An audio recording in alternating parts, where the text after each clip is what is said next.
Hello everyone. आज के lecture में हम पार्शियल फ्रैक्शन पढ़ेंगे। लास्ट लेक्चर में हमने डिफरेंट डेफिनेशंस के बारे में पढ़ा था। तो हमने ये देखा था कि पार्शियल फ्रैक्शन क्या होता है, पॉलिनोमियल को कैसे रिप्रेजेंट किया जाता है, किस फॉर्म में लिखा जाता है।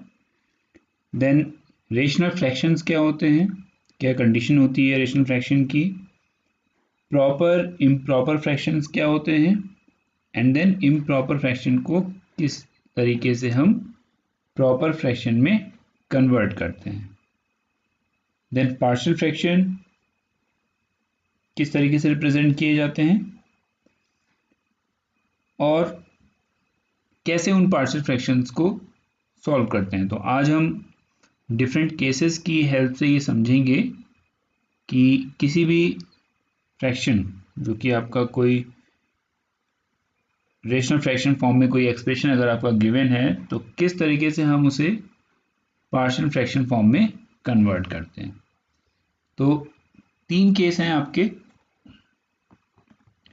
तो ये तीन डिफरेंट केसेस हम देखेंगे यहाँ पे, और उसके साथ साथ हम एक न्यूमेरिकल सॉल्व करेंगे और उस तरीके से हम समझेंगे कि किस तरीके से इसको सॉल्व किया जाता है। ओके, तो पहला केस है आपका, कोई भी फ्रैक्शन अगर आपका इस फॉर्म में दिया हो nx divide by ax plus b c x plus d, तो ये जो है आपका ये डिनोमिनेटर पार्ट है। Okay, so this is denominator part, और इस डिनोमिनेटर पार्ट में अगर आपके फैक्टर्स जो हैं वो लीनियर फॉर्म में दिए गए हैं, तो देखिए ax प्लस बी और सी एक्स प्लस डी ये दोनों लीनियर फॉर्म में हैं। तो इस कंडीशन में पार्शियल फ्रैक्शन को की फॉर्म में अगर हमें लिखना है तो हम इसे लिखेंगे a divide by a x plus b plus b divide by c x plus d. Okay, तो अब इसे आगे कैसे सॉल्व करना है वो हम अभी जब क्वेश्चन करेंगे सॉल्व करेंगे तब हम समझेंगे। तो ये पहली कंडीशन था, पहला केस जो आपका था वो था लीनियर फैक्टर्स का। तो इस चीज़ को याद रखिएगा, कभी भी अगर आप कोई रेशनल फ्रैक्शन इस फॉर्म में देखते हैं जहां आपके डिनोमिनेटर में दोनों फैक्टर्स लीनियर फॉर्म में हैं, मींस x की पावर 1। ओके, तो आप उसे इस तरीके से रिप्रेजेंट करेंगे। देन केस टू में दो कंडीशन हैं आपकी, अगर लीनियर फैक्टर रिपीट कर रहा है और लीनियर फैक्टर भी है और रिपीटेड लीनियर फैक्टर भी है। तो देखिए पहला देखते हैं, तो पहला कहता है कि repeated linear factors, it means अगर कोई लीनियर फैक्टर ए एक्स प्लस बी रिपीट हो रहा है तो आप उसे किस तरीके से रिप्रेजेंट करेंगे, आप उसे रिप्रेजेंट करेंगे a divide by a x plus b plus b divide by a x plus b का स्क्वायर। ओके, तो ये फॉर्म भी आप याद कर लीजिए कि अगर आपके रिपीटेड लीनियर फैक्टर्स आते हैं तो आप उसको कैसे रिप्रेजेंट करेंगे, a divide by a x plus b plus b divide by a x plus b का होल स्क्वायर। तो सेकंड केस में एक कंडीशन और है कि आपका रिपीटेड भी है, मतलब लीनियर फैक्टर जो है वो रिपीट भी कर रहा है और एक दूसरा लीनियर फैक्टर भी अवेलेबल है, ये प्रेजेंट है। तो देखिए यहाँ पे पहला लीनियर फैक्टर क्या है आपका ए एक्स प्लस बी, और दूसरा linear factor c x plus d repeat कर रहा है, तो यहाँ पे सी एक्स प्लस डी का स्क्वायर है। ओके, अब इसे कैसे रिप्रेजेंट करेंगे, इसे रिप्रेजेंट करेंगे हम a divide by a x plus b plus b divide by c x plus d plus c divide by c x plus d का स्क्वायर। ओके, तो ये फॉर्मूला या ये फॉर्म किस तरीके से लिखी जाएगी ये भी आप याद करेंगे। ओके, सो रिपीटेड का मतलब यहाँ पर जैसे ये लिखा हुआ है सी एक्स प्लस डी का स्क्वायर, तो सी एक्स प्लस डी का स्क्वायर, तो इसको हम कैसे लिख सकते हैं, सी एक्स प्लस डी इंटू सी एक्स प्लस डी। तो ये है एक ही फैक्टर है, दो बार आ रहा है तो मल्टीप्लाई करके स्क्वायर हो जाएगा। ओके, ये मतलब आपका रिपीटेड का मतलब repeated linear factors. Next third case है आपका कि आपके पास लीनियर फैक्टर हो, सो ए एक्स प्लस बी आपका क्या है, लीनियर फैक्टर है, और जो दूसरा फैक्टर हो वो आपका क्वाड्रेटिक हो। ओके, तो linear and quadratic which can not be factorised factors.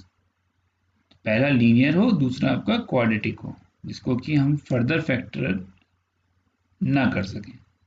Okay, सो इस तरीके के केसेस को या इस तरीके के फ्रैक्शंस को हम पार्शियल फ्रैक्शन फॉर्म में कैसे लिखते हैं, a divide by a x plus b, simple जैसे लीनियर को लिखा जाता है, plus B x plus c divide by x square plus c square. Okay, तो देखिए यहाँ पे डिनोमिनेटर में इस पर्टिकुलर फैक्टर के पास 2 पावर है, मीन्स क्वाड्रेटिक है, ये लीनियर नहीं है। तो ऊपर जो कांस्टेंट बनेगा इसके इस वाले पर्टिकुलर फैक्टर के लिए वो किस टाइप का बनेगा, वो बनेगा b x plus c divide by x square plus c square. तो एक बार जब आप इन चारों कंडीशन के लिए इसके पार्शियल फ्रैक्शन फॉर्म को याद कर लेंगे या एक बार सीख जाएंगे कि किस तरीके से इनको लिखना है, तो किसी भी न्यूमेरिकल को या किसी भी क्वेश्चन को सॉल्व करने में आपको कोई भी प्रॉब्लम नहीं होगी। ओके, तो अभी हम सिर्फ ये देख रहे हैं कि पार्शियल फ्रैक्शन फॉर्म में कैसे लिखा जाता है। कोई रिलेशनल फंक्शन, अगर आपको रिलेशनल फंक्शन आपका कोई गिवन है फ्रैक्शन, तो उसे कैसे रिप्रेजेंट करते हैं या किस टाइप के डिफरेंट केसेस हो सकते हैं किसी फ्रैक्शन के लिए। तो जब हम ये पार्शियल फ्रैक्शन का पोर्शन कंप्लीट कर लेंगे तो हम ये सीखेंगे किसी एग्जांपल की हेल्प से कि फार्मेसी में हम इसे कहाँ यूज़ करते हैं, क्योंकि अल्टीमेटली गोल हमारा ये है कि हम फार्मेसी पढ़ रहे हैं और फार्मेसी में मैथ्स का क्या यूज़ है, क्या एप्लीकेशन है। तो जब तक हम उसका एप्लीकेशन पार्ट नहीं समझेंगे या किसी फार्मेसी किसी न्यूमेरिकल में क्वेश्चन में देखेंगे नहीं कि वहाँ पे पार्शियल फ्रैक्शन को कैसे यूज़ किया जाता है, तो तब तक हम इसके एप्लीकेशन पार्ट को नहीं समझ पाएंगे, क्योंकि एक जनरल मैथमेटिक्स है जो हर जगह यूज़ होती है। तो हमारा गोल ये है कि हम हर एक टॉपिक को फार्मेसी से रिलेट करते हुए चलें कि फार्मेसी के एप्लीकेशन पार्ट में वो कहाँ आता है, कहाँ फिट बैठता है। ओके, चलिए, तो अब हम पहली कंडीशन, जो हमारा पहला केस था, पहला केस क्या था आपका, कोई fraction n x divide by d x, and d x किस फॉर्म में होगा आपका, लीनियर फॉर्म में, यानी कि दोनों फैक्टर्स आपके लीनियर होंगे। तो देखिए कोई एग्जांपल है आपके पास, दैट इज 7x माइनस 25, तो ये nx हो गया, डिवाइड बाय dx, तो dx आपका क्या है, x माइनस 3 x माइनस 4। तो देखिए दोनों के दोनों फैक्टर कैसे हैं, आपके लीनियर हैं, रिपीट नहीं हो रहे हैं। ओके, तो कौन सी कंडीशन आएगी आपकी, पहली कंडीशन। तो पहली कंडीशन क्या कहती है, किस तरीके से आपको रिप्रेजेंट करना है इस टाइप के फ्रैक्शंस को, a divide bye x minus 3 plus b divide bye x minus 4। Simple, तो आप सिर्फ इतना लिख लीजिए। तो आपने क्या किया, 7x minus 25 divide by x minus 3 x minus 4 जो था उसको आपने इस फॉर्म में लिख लिया। तो वो फॉर्म क्या बन गई आपकी, a divide by x minus 3 plus b divide by x minus 4। Clear, अब देखिए आपको क्या करना है। तो अब आपको इनको आपस में मल्टीप्लाई करना है। Clear, so multiply both side by LCM, that is x minus 3 x minus 4। तो आप क्या करेंगे, x माइनस 4 को a से मल्टीप्लाई करेंगे, x माइनस 3 को b से मल्टीप्लाई करेंगे।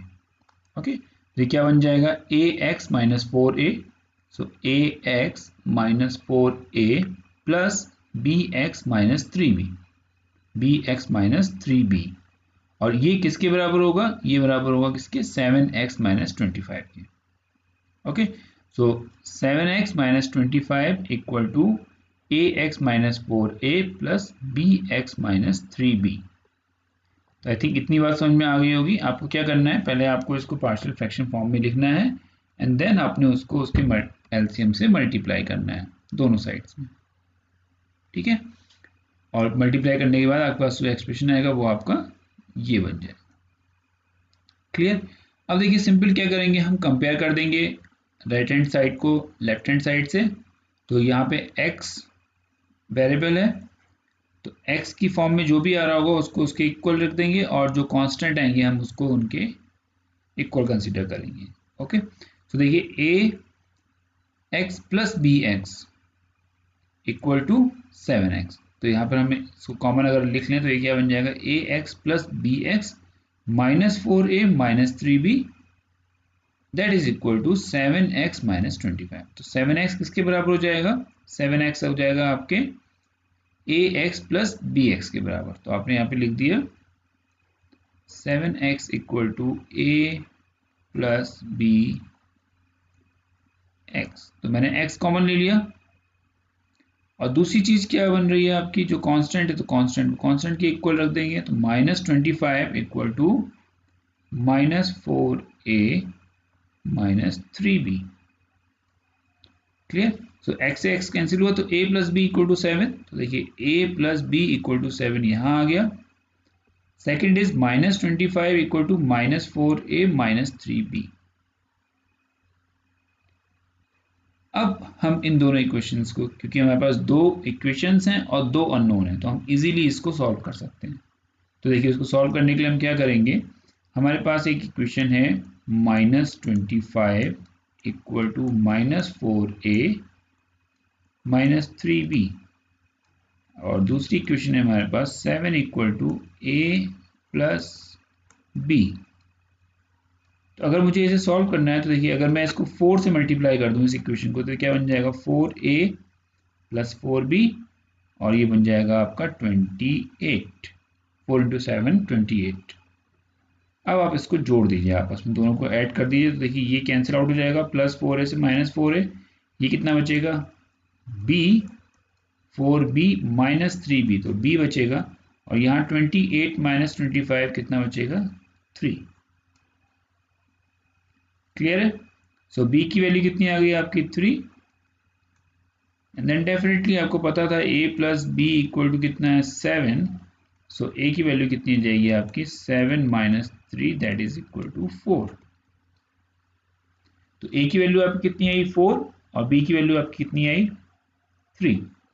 तो सिंपली a की जगह आप पुट कर दीजिए 4, तो ये हो जाएगा आपका 4 divide by x minus 3 plus b की वैल्यू 3, तो b की जगह 3 पुट कर दीजिए, b 3 हो जाएगा, तो ये बन जाएगा x माइनस 4। तो ये आपका आंसर आ गया। क्लियर है। अब आपने इस पर्टिकुलर फ्रैक्शन को, जो भी आपका रेशनल फ्रैक्शन आपको दिया गया था, गिवन था, जिसमें आपके डिनोमिनेटर के जो फैक्टर्स थे वो लीनियर थे और वो नॉन रिपीटिंग थे, रिपीट नहीं हो रहे थे, तो आपने उसको उसकी फॉर्म में कन्वर्ट किया, देन आपने उसे सॉल्व किया। लास्ट में आपको जो आउटपुट मिला that is 4 divide by x minus 3 plus 3 divide by x minus 4। सो ये थी आपकी पहली कंडीशन, पहला केस जो हमने यहाँ पे पढ़ा था। आई होप आपको ये पॉइंट समझ में आए होंगे, ये क्वेश्चन आपको समझ में आया होगा। आप खुद से किसी क्वेश्चन की प्रैक्टिस कीजिएगा, कोई बुक आप मैथमेटिक्स की रेफर कर सकते हैं। कुछ क्वेश्चंस लास्ट में मैं आपको ट्यूटोरियल फॉर्म में दूंगा। अब हम नेक्स्ट केस की बात करते हैं। ओके, सो नेक्स्ट केस है हमारा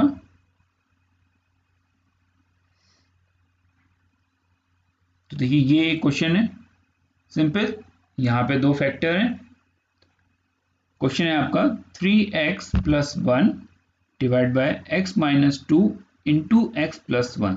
तो देखिए अगेन यहाँ पे दो लीनियर फैक्टर हैं और वो दोनों के दोनों क्या हैं, डिफरेंट है। तो हमने अभी पढ़ा था, याद किया था कि किस टाइप का पार्शियल फ्रैक्शन फॉर्म यहाँ पर हम लिखेंगे यहाँ पे a divide bye x minus 2 पहला factor plus b divide bye x plus 1 आपका दूसरा फैक्टर। तो सिंपली आप इसको सॉल्व करने की कोशिश कीजिएगा, इसे पॉज करिएगा वीडियो को, देन आप इस न्यूमेरिकल को सॉल्व करिएगा और लास्ट में चेक कीजिएगा कि आपका जो आंसर है वो इससे मैच कर रहा है या नहीं कर रहा है। ओके, तो ये कंडीशन मैं आपको पहले क्वेश्चन में समझा चुका हूँ, इसलिए मैं इस क्वेश्चन को यहाँ पे स्किप करता हूँ। मैं आपको दूसरी कंडीशन समझाता हूँ। अगेन देखिए, ये एक तीसरा क्वेश्चन है जहाँ पे आपका फैक्टर क्या है, एक्स स्क्वायर माइनस वन। तो एक्स स्क्वायर माइनस वन को हम अगेन डिवाइड कर सकते हैं। तो यहाँ कंडीशन थी आपकी कि आपके पास अगर क्वाड्रेटिक है तो वो क्वाड्रेटिक फैक्टर कैसा होना चाहिए जिसको हम फर्दर फैक्टराइज ना कर पाए। But x square minus one में ये कंडीशन फुलफिल नहीं होती है।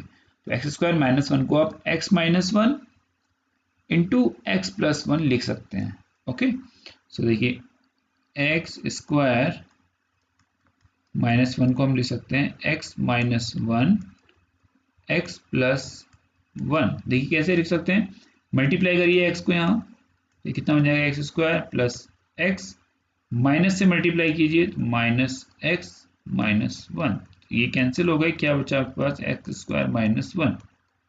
तो वही आ गया यहाँ पे। ओके, तो इसका मतलब मैं एक्स स्क्वायर माइनस वन को क्या लिख सकता हूँ, x minus one into x plus one.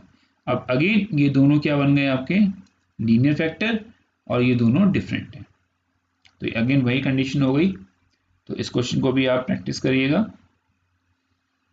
चलिए अब बात करते हैं उस कंडीशन की जिसमें आपके लीनियर फैक्टर भी हो और रिपीट भी हो रहा हो।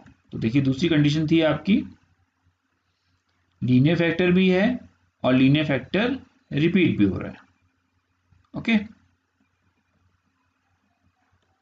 तो देखिए क्वेश्चन है आपका, तो कंडीशन क्या है, when the factors of the denominator are all linear but some are repeating. तो ये क्वेश्चन है आपका, X square minus three X plus one divide by X minus one का square into x minus two. तो denominator में आपके जो factors हैं वो क्या हैं, एक है आपका एक्स माइनस टू और दूसरा है आपका एक्स माइनस वन का स्क्वायर। तो देखिए तुरंत आपको फॉर्मूला याद होना चाहिए, आपने फॉर्मूला याद कर रखा है, A upon X minus one plus B upon X minus one का square plus C upon X minus two. तो सिंपली सबसे पहले आपने इस फॉर्म में लिख दिया। आपको कुछ नहीं करना है, आपको सिंपल अपने केस को याद करना है कि ओके ये जो फॉर्मूला या जो क्वेश्चन आपको गिवन है वो इस केस में फॉल होता है, इस कैटेगरी में आता है। देन आप तुरंत उसका पार्शियल फ्रैक्शन फॉर्म याद कीजिए और उसको उसके इक्वल लिख दीजिए, सिंपल। देन सेकंड स्टेप आपको क्या करना है, एलसीएम लेना है।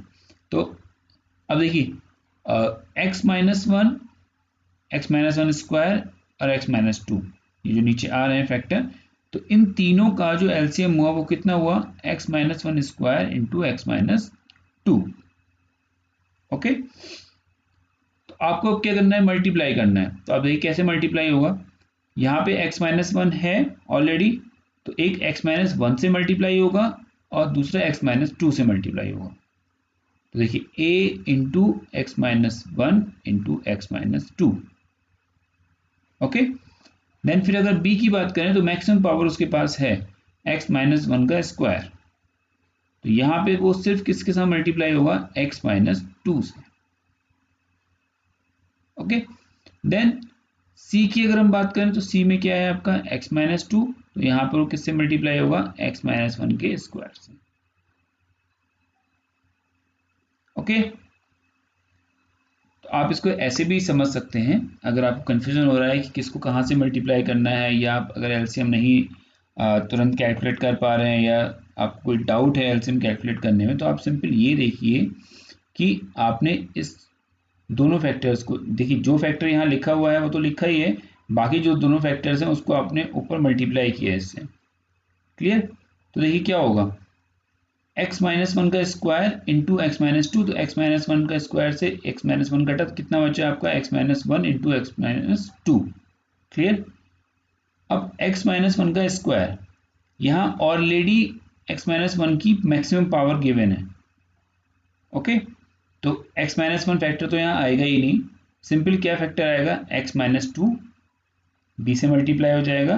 और अगर c की हम बात करें तो यहाँ पे x minus two already available है, क्या चीज़ ऊपर आएगी, जो मैक्सिमम है इन दोनों फैक्टर्स में repetition that is x minus 1 का होल स्क्वायर। ओके, तो इस तरीके से अभी आप इसको सॉल्व कर सकते हैं। ओके, और सेकंड थिंग ये है कि अगर आपको सिंपली पता है कि लीस्ट कॉमन मल्टीप्लाइंग एलसीएम क्या है, कैसे निकाले जाते हैं, तो आप सिंपल यहाँ पे इन तीन जो आपके x minus one square x minus 2 जो हैं, तो ये आपको हर क्वेश्चन में थोड़ा समझ के सही कैलकुलेट करते होंगे ताकि आपका जो आगे का प्रोसेस है क्वेश्चन सॉल्व करने का वो आपका ठीक हो। ओके, तो इस क्वेश्चन में आपका जो एलसीएम है that is x minus 1 square into x minus 2। तो इस x minus 1 square into x minus 2 से आप तीनों जगह तीनों ही फैक्टर्स में मल्टीप्लिकेशन करेंगे। तो यहाँ पे भी, सेकंड वन में भी, लाइक इसमें, and then third c divide by x minus 2। Okay, तो जब ये आपने कर लिया तो देखिए a के साथ क्या आ जाएगा, x minus 1 into x minus 2 plus b x minus 2। देखिए आप इसको थोड़ा इस तरीके से लिख सकते हैं, a x माइनस 1, तो ऊपर क्या आया था x minus 1 square into x minus 2 plus b x minus 1 square into x minus 2 divide by x minus 1 square plus c x minus 1 square into x minus 2 divide by x minus 2। तो देखिए ये x minus 1 से x minus 1 cancel हुआ, ये पूरी power cancel हो गई, यहाँ पे ये इससे कैंसिल हो गया। तो देखिए क्या बचा, a x minus 1 into x minus 2 plus b x minus 2 plus c x minus 1 whole square. Clear? तो ये टफ नहीं है, बट आपकी प्रैक्टिस में नहीं होगा डेफिनेटली, बिकॉज आप लोग रिमीडियल मैथमेटिक्स पढ़ रहे हैं, मींस आप बायो स्ट्रीम से हैं। आपने फर्स्ट ईयर 12th में हो सकता है कि मैक्सिमम स्टूडेंट ऐसे हो जिन्होंने सिर्फ बायो ही पढ़ा हो, तो आपका एक टच नहीं है। तो इसलिए देखिए मैंने यहाँ पे आपको सॉल्व करके बता दिया ये कि ये किस तरीके से आया। तो देखिए यहाँ यही चीज़ लिखी हुई है, a x minus 1 x minus 2 plus b x minus 2 plus c x minus 1 whole square. तो सिंपल ये है कि आप एक बार समझ जाएं कि एलसीएम कैसे कैलकुलेट करना है, तो आप इजीली उसको सॉल्व कर सकते हैं। ओके, अब नेक्स्ट क्या है कि अब हमें इसे सॉल्व करना है। तो अगर हम इसको इन्हें आपस में मल्टीप्लाई करेंगे, इसे ओपन करेंगे, देन हम यहाँ कोफिशिएंट्स को कंपेयर करेंगे, तो ये बहुत कॉम्प्लेक्स हो जाएगा और टाइम टेकिंग भी होगा। तो हम इसके लिए शॉर्ट टिक यूज़ करते हैं। तो शॉर्ट टिक ये है कि जो भी आपके लीनियर फैक्टर्स हैं x माइनस 1 x माइनस 2, हम इनकी वैल्यूज़ पुट करते हैं इस एक्सप्रेशन में। कहीं ना कहीं ये इसके फैक्टर्स हैं ही, तो हम इसकी वैल्यू पुट करेंगे और देन हम a b c की वैल्यू कैलकुलेट करने की कोशिश करेंगे। ओके, तो पहली कंडीशन है हमने पुट करके देखा x माइनस 1 इक्वल टू 0। तो हमने पहला फैक्टर माना कि x की वैल्यू क्या हो सकती है, 1। तो हमने x इक्वल टू 1 रखा, तो हमें b की वैल्यू मिल गई। क्लियर? तो 1 स्क्वायर माइनस 3 इंटू 1 यानी कि minus 3 plus 1 that equal to x minus 1 equal to 0 रखें तो ये 0 हो जाएगा, ये भी 0 हो जाएगा। सिंपल क्या बचेगा, b 1 माइनस 2। सो b 1 माइनस 2 कितना हो जाएगा, माइनस b। आपने यहाँ इसको सॉल्व कर लिया, 1 माइनस 3 प्लस 1, तो 2 minus 3 minus 1 minus b, b equal to 1। तो एक आपको कांस्टेंट b की वैल्यू क्या मिल गई, 1।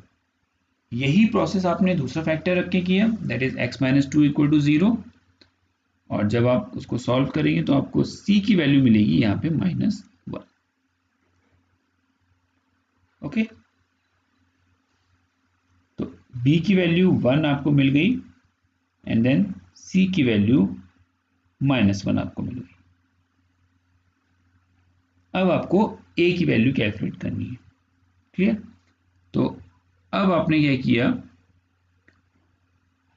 जो मैं आपसे कह रहा था कि यहाँ आपस में मल्टीप्लाई करेंगे इनको, तो यहाँ मल्टीप्लाई कर लिया आपने, देन b और c की वैल्यू आप यहाँ जब पुट कर देंगे, देन आपको ये कोफिशिएंट्स कंपेयर करने में आसानी रहेगी। लाइक देखिए अगर हम इसको सॉल्व करें तो ये क्या बन जाएगा, ये बन जाएगा x square minus 3x plus 1 and that is equal to a x square minus 3x plus 2। b की वैल्यू कितनी है 1, तो ये कितना हो जाएगा x माइनस 2। c की वैल्यू कितनी आई थी -1, तो ये कितना हो जाएगा minus x square plus 2x minus 1। तो ये -1 से मल्टीप्लाई हो जाएगा सब में, तो ये बन जाएगा। क्लियर। अब इसे सॉल्व कर लेते हैं।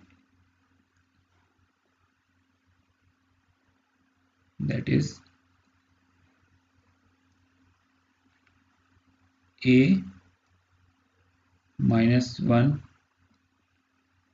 X square. ओके, देखिए ये एक्स स्क्वायर का टर्म आपने ले लिया यहाँ पे, देन माइनस 3ax प्लस और plus 3x plus 2a minus 2 minus 1 minus 3। Clear. और ये किसके बराबर है x square minus 3x plus 1। तो अब आप कॉफिशिएंट कंपेयर कर सकते हैं। सपोज हमने एक्स स्क्वायर कॉफिशिएंट अगर कंपेयर किया तो यहाँ वैल्यू कितनी है इसके कॉफिशिएंट की 1, तो क्या हो जाएगा 1 इक्वल टू a माइनस 1। तो 1 जब इधर चला जाएगा तो a की वैल्यू कितनी आ जाएगी आपकी 2। तो यही आपकी a की वैल्यू 2 रखी है इन्होंने। आप किसी को भी कंपेयर करेंगे तो आपको आंसर मिलेगा a इक्वल टू 2। क्लियर। तो देखिए आपने b की वैल्यू कैलकुलेट कर ली, c की वैल्यू कैलकुलेट कर ली और देन a की वैल्यू भी कैलकुलेट कर ली। Now next step is just to put the values of a b c into the partial fraction form.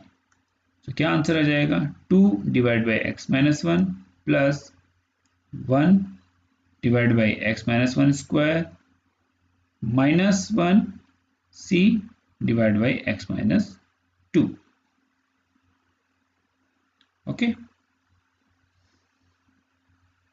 तो आपका आंसर आ जाएगा 2 divide by X minus 1 plus b is 1, so 1 divide by X minus 1 square और यहाँ आएगा minus, because c की value आपकी -1 है, so minus 1 divide by X minus 2।